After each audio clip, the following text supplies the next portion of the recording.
the stage of America's first Elizabethan theater, the Oregon Shakespearean Festival. The National Broadcasting Company, together with its independent affiliated stations, presents the 8th annual radio portrait of the Oregon Shakespearean Festival, broadcast direct from the stage of the festival's outdoor theater in Ashland, Oregon.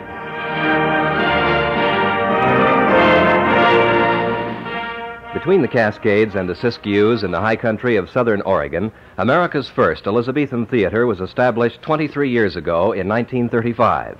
Today, actors and audiences from all parts of the world bring renewed vigor to the 1958 season at the only theater of its kind in the Western Hemisphere. This year's playbill lists Much Ado About Nothing, King Lear, The Merchant of Venice, and Troilus and Cressida, all four in nightly rotation, performed on a stage patterned directly after the Fortune Theater of Shakespeare's era. And now, as prologue to this annual broadcast, here is the founder and producing director of the Oregon Shakespearean Festival, Angus L. Bowmer.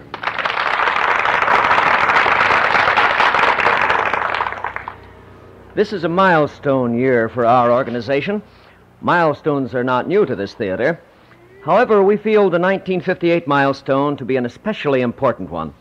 Not only are we producing our longest season to date, July 28th through September 4th, but we have also just reached a pinnacle shared by very few theaters in world history. With the performance last July 31st of Troilus and Cressida, the Oregon Shakespearean Festival completed the production on this stage of every one of Shakespeare's plays. Next year, Oregon's signal statewide centennial year, we hope to pass another milestone by welcoming 1959 audiences to a handsome new theater plant. On this year's broadcast, we return to the tragedies with a montage of scenes from our 1958 production of King Lear. To order the scenes in the theater of your mind, the broadcast will be narrated by the director who staged King Lear for the Oregon Shakespearean Festival, Robert Loper.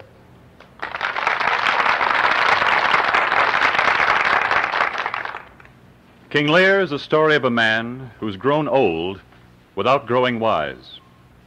In Shakespeare's play, Lear, hurt by a seeming lack of love from his dearest daughter, makes a rash and foolish decision.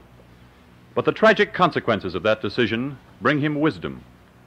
The play also concerns the Earl of Gloucester, whose tragedy parallels that of Lear. Gloucester's illegitimate son, Edmund, ambitious for lands and power, deceives his father. Because Gloucester believes this lie, he is destroyed. William Shakespeare's tragedy of King Lear, the story of two fathers, how one loses his mind, one his eyes, and how in that loss both find their souls.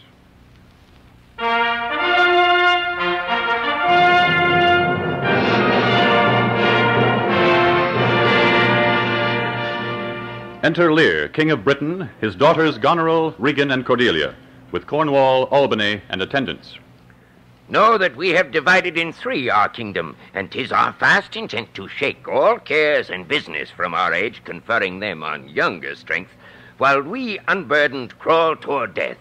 Tell me, my daughters, since now we will divest us both of rule, interest of territory, cares of state, which of you, shall we say, doth love us most, that we our largest bounty may extend where nature doth with merit challenge? Goneril, our eldest born, speak first. Sir, I love you more than words can wield the matter, dearer than eyesight, space, or liberty, beyond what can be valued, rich or rare, a love that makes breath poor and speech unable.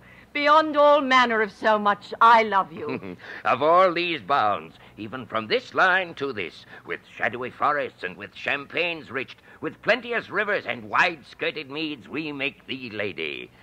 What says our second daughter, our dearest Regan, wife to Cornwall? Speak. I am made of that self-metal as my sister, and prize me at her worth.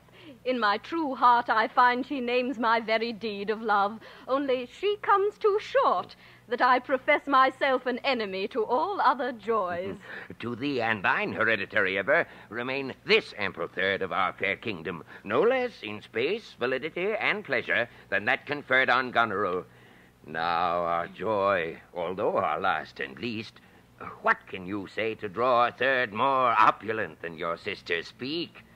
Nothing, my lord. Nothing. Nothing. Nothing will come of nothing. Speak again. Good, my lord. You have begot me, bred me, loved me.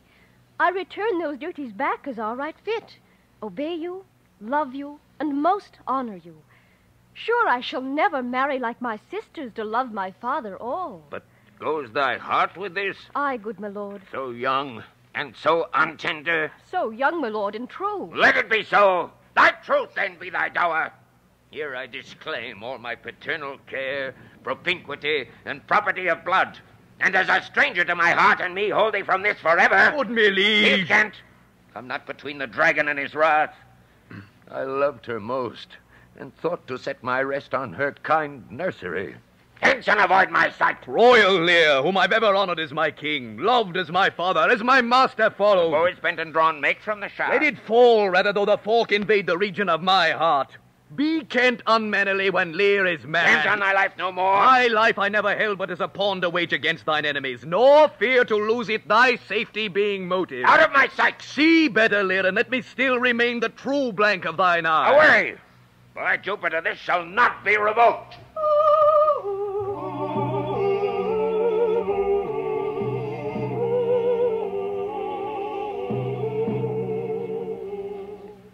So Lear has set the wheel in motion.